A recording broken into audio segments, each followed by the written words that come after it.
Hey YouTube, welcome to this installment of the Avion blog. So what are we going to do today? Today we're going to do a second part on our networking series. We're going to talk about the basics of CAT5 and CAT6 networking, how to test CAT5, CAT6 patch cables, network cables, etc., how to terminate properly, and go through all those different principles. And we'll also talk about punching down, as the term is known as, which is where you punch down your cable onto your connectors, etc. We're going to go through all the basics of computer networking, the equipment you may need, the tools you may need, etc. And slowly, hopefully, you'll get a good picture of how to go about doing networking at your home or in your home office or whatever the case may be. So let's get straight into this episode, part 2 of computer networking basics. Okay, so everybody, here we have the primary networking toolkit. I'm just going to go through some of the stuff that's in this kit so you guys can see what we keep in here and what's used on networking jobs, networking installations, etc. So just on the top over here, if you pop it open, you'll see some cable ties, some of our Avion stickers that we can put onto equipment, various different bits and sockets, etc. here for the socket drivers, etc. A little cloth just for cleaning stuff off. We have some, I don't know what you'd call these, but they're basically like the boots that go over the network connectors. And then of course your RJ45 connectors, these guys over here, the crimp-on types. There's a bit of a selection in over here. Then heading down into the main box, there's quite a bit of stuff to go through here. So what I'm going to do is slide this to the side and we'll go through one item at a time. As you can see, there's quite a bit of bits and pieces in here. Right, one of the important things to have is of course your punch down tool. This is a variable impact punch down tool with two blades. You've got the 110 cutting blade, and then if you pull it out, that's just the standard 110. We don't really use the other sizes much here in South Africa, so I don't see the need in carrying the two. So yeah, basically the way these work, this is with a cutting edge on, is you'd use it in the 110 blocks or on your sockets or whatever, and you terminate using your punch down tool. Now besides that one there, I have another one. This is the crony type, same sort of thing, with some little various tools for picking wires out. And then part of the termination stuff, we have a UTP cable wire stripper. You can set how wide it is, you pop your cable in, give it a bit of a twirl, and it will strip the wire off nice and neatly for you. A couple of jumper leads, different lengths, etc., different types, used for connecting and testing from sockets. We also have this is something a bit different from most of the guys that do networking. We have a couple of these in our set. These cut the wires perfectly straight. I prefer the cut from this than from the crimpers for terminating RJ45 connectors. Then of course a simple basic link basic network cable patch cable tester. The way this works is pretty simple. You'd connect the cable you want to test onto it, switch it on, and it'll run through the pairs, and you can tell if there's a break in any of the pairs accordingly. So yeah, that's about as simple as network testers get. Anything I don't like about them is you actually really need to be on both sides to see. So if you're testing a long cable, you need somebody with a radio or with a cell phone on the other side, or you need to run between the two if you're working alone, which can be a bit of a pain. Then my favorite sort of screwdrivers, as you might know from some of my previous videos, are these Pickwicks. I just like them because they're multi-bit, etc.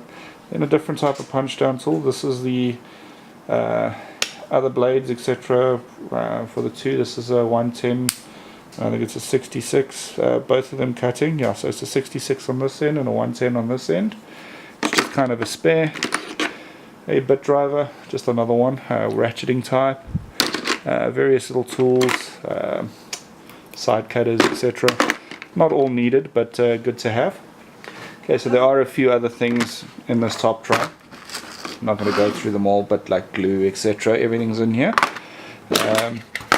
So yeah, this is just to give you an idea of some of the stuff that you need out in the field while doing terminations, etc. So let's move that out of the way and let's get into the rest of them. Here we have a RJ11 RJ45 crimper. and stripper all in one. It's a cheap set, it's kind of a spare. Then over here we have the trend net. This is the ratcheting type, much better quality, and used for RJ45 terminations, etc. 6-way and 8-way, whichever way you want to look at it. This is a nice crimper, it crimps the connections perfectly, no problems at all. Then we have a couple more of these connectors, as always. Some more cable glue, etc. You can never have enough of that sort of stuff. Then over here we have a crimper from a company called Scoop here in South Africa. This is a decent, actually a pretty decent crimper. I've had no problems with the terminations from this. It's also a ratcheting type. And yeah, it just generally does the job pretty well. Then over here we have a really high quality LAN cable tester. The beauty of this one here now is that you can be separated. Plug in over here and then you can go to a central point and test the cable, etc. and know from here. Like there you can see, no connection. So now if we were to take a patch cable and terminate between the two test points, you can see we've got connect, and all 8 pairs. I mean all 8 wires connected, no problem at all. So it's quite a nice tester, I like it. And yeah, I don't know where they get them from, but it is a really decent one. And just so you guys can see a bit more of the jumper pile that's in here, we've got some torches, cable ties, all sorts of bits and bobs. So we have a LED headlamp for working in dark areas. Pretty much everything, some more side cutters, Nemos, pliers, anything you could think of that you might need, you will find in this kit somewhere. And yeah, so this pretty much takes care of 90% of all the networking stuff that we do.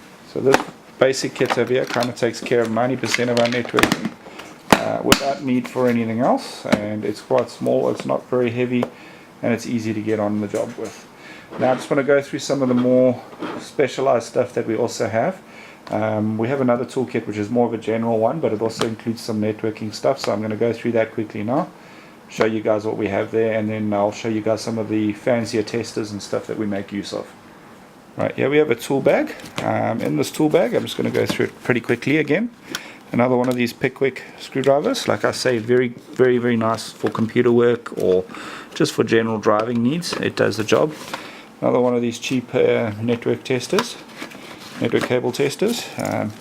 In this pouch over here, we have a couple of stubby Pickwick screwdrivers, tape measure, always useful. On the other side over here, we've got some earplugs, some precision screwdrivers, etc. I'm not going to go through all of that because it's not really networking stuff. But yeah, it's all useful in the IT field, of course, and then also in the networking game. Then down here we have boxes of RJ45 connectors. We have a couple of those, and then we have a couple of sockets, your RJ45 sockets. What would you call these? CAT6 keystone jacks. We have a few of those in here. Pretty much anything that you may need for getting a network job done is included in this kit as well. Because you never know if your guys are out and maybe you need to do installations at 2 points or whatever the case may be. And then here you have a precision screwdriver set, and then inside, of course, you have all the big stuff. You have various different screwdrivers, pliers, shifting spanners, geez, you name it, some more keystone jacks, PoE adapter in case it's needed for testing something, multi-purpose shears. I told you about those. I enjoy using them for cutting and terminating. Some more of these caps here. Pretty much everything again. Then RJ45 crimper, wire stripper again down here. Yeah, everything that you may need out in the field you'll find in this bag. So let's head on now over to the specialized test equipment so you can see exactly what we keep in our toolkit. Alright, so here we have one more case. Pop it open. Inside here we've got various testers. This is just a clamp meter for electrical stuff. These are various electrical test meters as well. I'm not going to go through those. What I'm interested in is this guy over here. Now,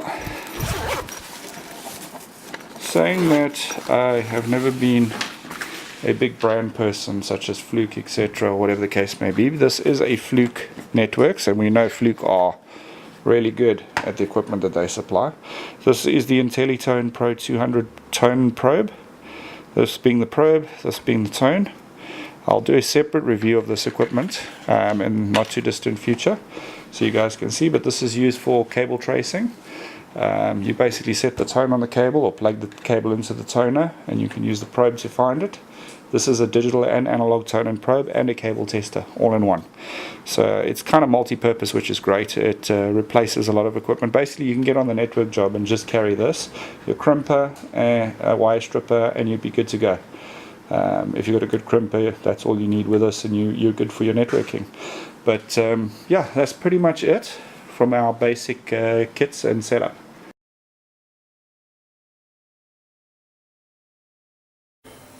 Right, so before we actually get into it, there's a few basic things you're going to need.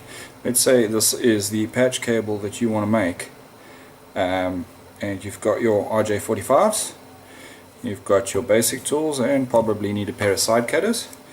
Now what we're going to do is we're going to terminate it. So the first thing you need to do is you take your stripper tool that has been set up properly, and we're going to give it a good turn, and you'll see I've got it set that it doesn't quite break the insulation properly, but it does get in there.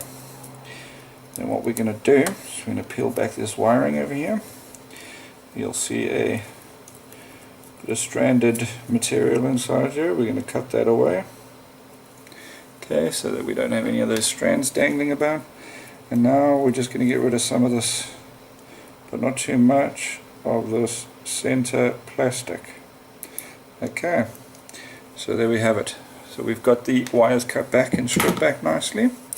Now we can bring it all together quite nicely, and we can start separating these wires and sorting them. And the color coding that I use is the standard. It's orange, white, orange, green, white, blue, blue, white, green, brown, white, brown. So we're going to first sort that out nicely. Orange, white, orange, green, white, blue. Then we've got blue, white, green, and of course brown, white, brown. Just separate them. There we go. Give them a good sort of twist and turn so that they sit nice. Now if you're going to put a boot on, you should have done so already. So just check orange, white, orange, green, white, blue, blue, white, green, brown, white, brown. Okay, so we've color coded it properly, and then we're going to take either a side cutter or one of these which has got a cable trimmer on it, and then we're going to make sure we cut off just enough, and we're going to slide that into the RJ45 jack like so. Before we push it, orange, white, orange, green, white, blue, blue, white, green, brown, white, brown. Push it all the way home. Make sure all those wires are reaching the end inside there and properly terminated, and that there is some insulation also getting into the boot over here. Then we're going to take our crimper, clip it in. This specific crimper requires you actually clip it in to the crimper like so, and then you're going to give it a good squeeze, firm squeeze. It is ratcheting, so it won't allow you to release unless you've gone all the way in, and you can see there it is crimped and held quite tightly inside. All the connections look good. I don't see any problems there, so all that's left to do is one more side. So let me just clear the space over here. And we'll do the other side now. Same thing applies. Give it one or two good turns. Crack that insulation off. We'll find this Fibre strand again. Just cut that off. Let me just throw all this stuff away here so it doesn't get in the way. And now we've got to get into the center where you have this sort of division plastic. I'm going to cut that back pretty much as low as we can again, and then we can let it slide back into the cable a little way. Then we separate again using the same color code as before.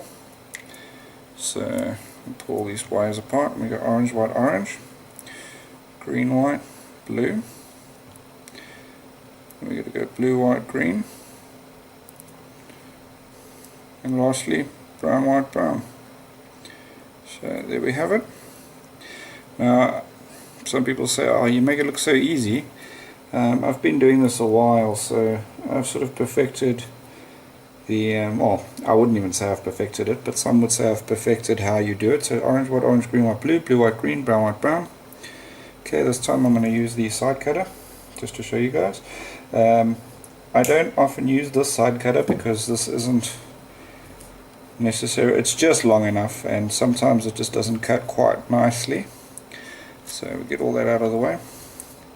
So we've got our wiring over here, and then you've got to make sure again that we slide it into the connector properly. Check orange, orange, green, white, blue, blue, white, green, brown, white, brown.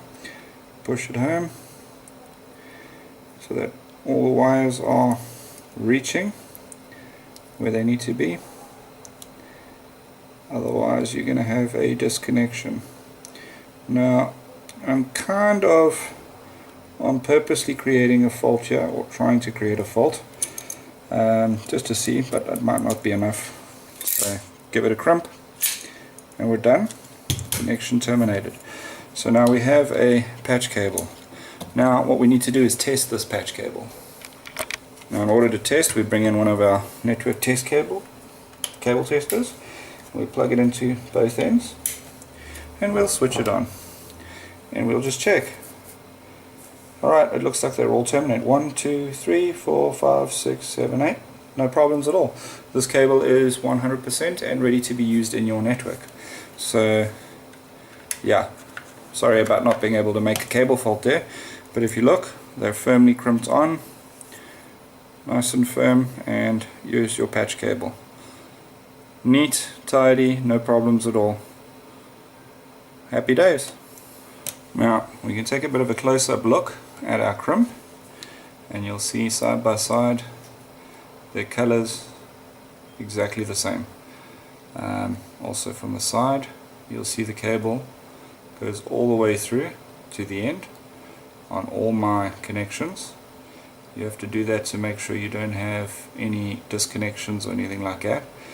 Now bear in mind, this that I'm using here is CAT6 cable, and this is a CAT5E connector, so it's not ideal, but it does work. And then there you can see how the plastic sort of crimping has restrained the insulation and the cables on both of these. And yeah, that's pretty much what a good sound crimped connection looks like. I hope that helps one of you guys out there who are trying to get involved with computer networking, so you can see how this works.